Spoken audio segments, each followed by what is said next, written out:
Saudara pernah mendengar cerita ini pastinya. Seorang pendeta diundang makan malam oleh sepasang suami istri. Dan setelah acara makan malam itu selesai, si pendeta ini pergi. Si istri ini berkata kepada suaminya, "Uang kita hilang. Dan saya pikir si pendeta lah yang mencurinya. Padahal uang 5 juta yang kuletakkan di meja itu, rencananya akan kuberikan kepadanya." Dengan sangat marah si suami itu berkata, "Kalau demikian, pendeta itu adalah pencuri. Kita tidak boleh lagi datang ke gerejanya." Berbulan-bulan waktu berlalu.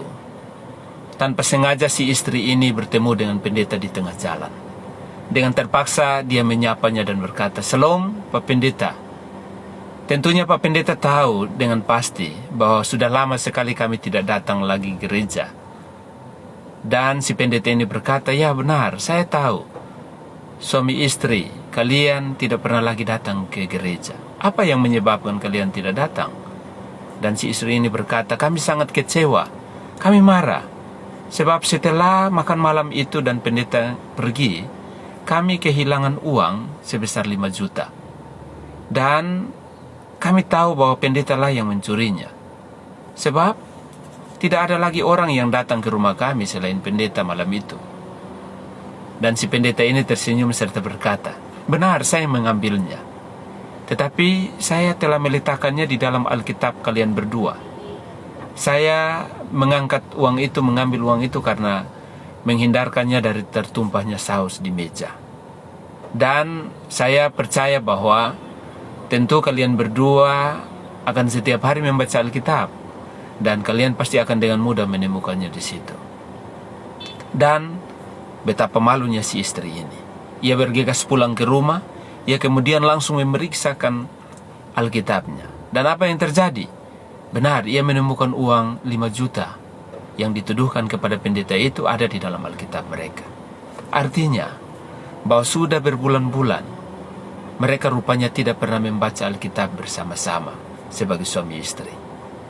Nah, cerita tadi semoga tidak terjadi dalam rumah tangga kita. Tapi Bapak Ibu Saudara, surat Timotius yang kedua, pasal 3 ayat 16 berkata, "Segala pengajaran yang diilhamkan Allah bermanfaat untuk mengajar, untuk menyatakan kesalahan, untuk memperbaiki kelakuan, dan untuk membawa kita kepada kebenaran." Jikalau sampai hari ini engkau tidak pernah terluka oleh sepatah kata pun yang disampaikan oleh Tuhan, itu artinya bahwa sampai hari ini engkau belum pernah mendengar suara Tuhan. Padahal suara Tuhan lewat firman-Nya adalah suara yang mengajarkan kepada kita bagaimana cara hidup yang terbaik hari ini. Firman Tuhan itu juga sebenarnya mengajarkan kepada kita, jikalau kita menderita dalam hidup ini, kita dapat menderita dengan cara yang paling mulia. Dan tentu juga suatu hari ketika kita harus kembali ke pangkuan Bapa di sorga, firman Tuhan mengajarkan kepada kita bagaimana cara paling nyaman untuk kembali kepada pangkuan Bapa. Ambil Alkitabmu. Jikalau Alkitabmu terkoyak dan rusak, sesungguhnya itu menunjukkan bahwa engkau adalah pribadi yang utuh. Tuhan memberkati. Amin.